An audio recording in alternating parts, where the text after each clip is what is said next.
श्री सुखदेव जी कहते हैं, परीक्षित, अब मनुष्य की सी लीला करने वाले भगवान श्री कृष्ण का एक और भी अद्भुत चरित्र सुनो। इसमें यह बतलाया जाएगा कि सौभ नामक विमान का अधिपति शाल्व किस प्रकार भगवान के हाथ से मारा गया। शाल्व शिशुपाल का सखा था और रुक्मिणी के विवाह के अवसर पर बारात में शिशुपाल की ओर से आया हुआ था। उस समय यदुवंशियों ने युद्ध में जरासंध आदि के साथ साथ शाल्व को भी जीत लिया था। उस दिन सब राजाओं के सामने शाल्व ने यह प्रतिज्ञा की थी कि मैं पृथ्वी से यदुवंशियों को मिटाकर छोड़ूंगा, सब लोग मेरा बल पौरुष देखना। परीक्षित, मूढ़ शाल्व ने इस प्रकार प्रतिज्ञा करके देवादिदेव भगवान पशुपति की आराधना प्रारंभ की। वह उन दिनों दिन में केवल एक बार मुट्ठी भर राख फाँक लिया करता था। यूँ तो पार्वती पति भगवान शंकर आशुतोष हैं, औघड़ दानी हैं, फिर भी वे शाल्व का घोर संकल्प जानकर 1 वर्ष के बाद प्रसन्न हुए। उन्होंने अपने शरणागत शाल्व से वर मांगने के लिए कहा। उस समय शाल्व ने यह वर मांगा कि मुझे आप एक ऐसा विमान दीजिए जो देवता, असुर, मनुष्य, गंधर्व, नाग और राक्षसों से तोड़ा न जा सके, जहाँ इच्छा हो वहीं चला जाए और यदुवंशियों के लिए अत्यंत भयंकर हो। भगवान शंकर ने कह दिया, तथास्तु। इसके बाद उनकी आज्ञा से विपक्षियों के नगर जीतने वाले मैं दानव ने लोहे का सौभ नामक विमान बनाया और शाल्व को दे दिया। वह विमान क्या था? एक नगर ही था। वह इतना अंधकारमय था कि उसे देखना या पकड़ना अत्यंत कठिन था। चलाने वाला उसे जहाँ ले जाना चाहता वहीं वह उसकी इच्छा करते ही चला जाता। शाल्व ने वह विमान प्राप्त करके द्वारिका पर चढ़ाई कर दी, क्योंकि वह वृष्णिवंशी यादवों द्वारा किए हुए बैर को सदा स्मरण रखता था। परीक्षित, शाल्व ने अपनी बहुत बड़ी सेना से द्वारिका के चारों ओर को घेर लिया। परीक्षित, शाल्व ने अपनी बहुत बड़ी सेना से द्वारिका को चारों ओर से घेर लिया और फिर उसके फल फूल से लदे हुए उपवन और उद्यानों को उजाड़ने और नगर द्वारों, फाटकों, राजमहलों, अटारियों, दीवारों और नागरिकों के मनोविनोद के स्थानों को नष्ट भ्रष्ट करने लगा। उस श्रेष्ठ विमान से शस्त्रों की झड़ी लग गई। बड़ी बड़ी चट्टानें, वृक्ष, वज्र, सर्प और ओले बरसने लगे। बड़े जोर का बवंडर उठ खड़ा हुआ। चारों ओर धूल ही धूल छा गई। परीक्षित, प्राचीन काल में जैसे त्रिपुरासुर ने सारी पृथ्वी को पीड़ित कर रखा था, वैसे ही शाल्व के विमान ने द्वारिकापुरी को अत्यंत पीड़ित कर दिया। वहाँ के नर नारियों को कहीं एक क्षण के लिए भी शांति न मिलती थी। परम यशस्वी वीर भगवान प्रद्युम्न ने देखा हमारी प्रजा को बड़ा कष्ट हो रहा है। तब उन्होंने रथ पर सवार होकर सबको ढाढ़स बंधाया और कहा कि डरो मत। उनके पीछे पीछे सात्विकी, चारुदेशन, शांब भाइयों के साथ अक्रूर, कृतवर्मा, भानुविंद, गद, शुक, सारण आदि बहुत से वीर बड़े बड़े धनुष धारण करके निकले। ये सब के सब महारथी थे। सबने कवच पहन रखे थे और सबकी रक्षा के लिए बहुत से रथी, हाथी, घोड़े तथा पैदल सेना साथ साथ चल रही थी।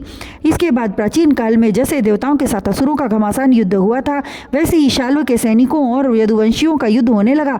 उसे देखकर लोगों के रोंगटे खड़े हो जाते थे। प्रद्युम्न जी ने अपने दिव्य अस्त्रों से क्षण भर में ही सौभपति शाल्व की सारी माया काट डाली। ठीक वैसे ही जैसे सूर्य अपनी प्रखर किरणों से रात्रि का अंधकार मिटा देते हैं। प्रद्युम्न जी के बाणों में सोने के पंख एवं लोहे के फल लगे हुए थे। उनकी गांठें जान नहीं पड़ती थीं। उन्होंने ऐसे ही 50 बाणों से शाल्व के सेनापतियों को घायल कर दिया। परम मनस्वी प्रद्युम्न जी ने सेनापति के साथ ही शाल्व को भी 100 बाण मारे। फिर प्रत्येक सैनिक को 1-1 और सारथी को 10-10 तथा वाहनों को 3-3 बाणों से घायल किया।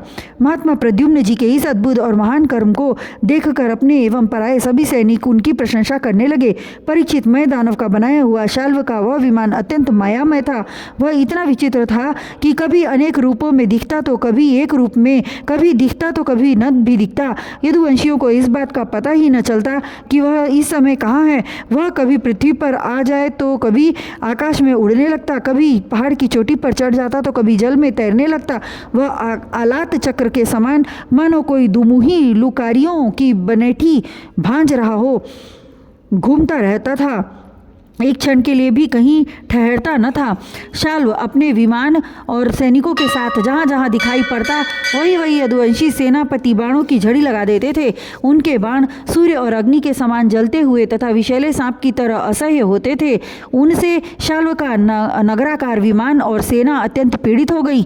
यहाँ तक कि यदुवंशियों के बाणों से शाल्व स्वयं मूर्छित हो गया।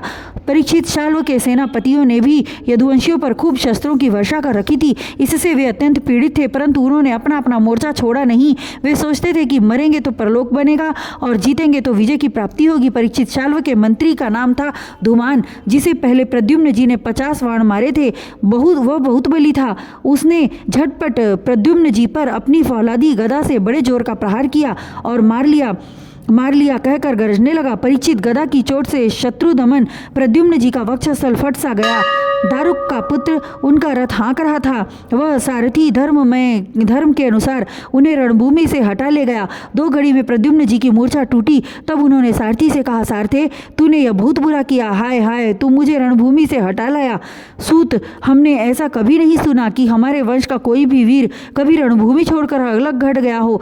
यह कलंक का टीका तो केवल मेरे ही सिर लगा। सचमुच तू कायर है, नपुंसक है।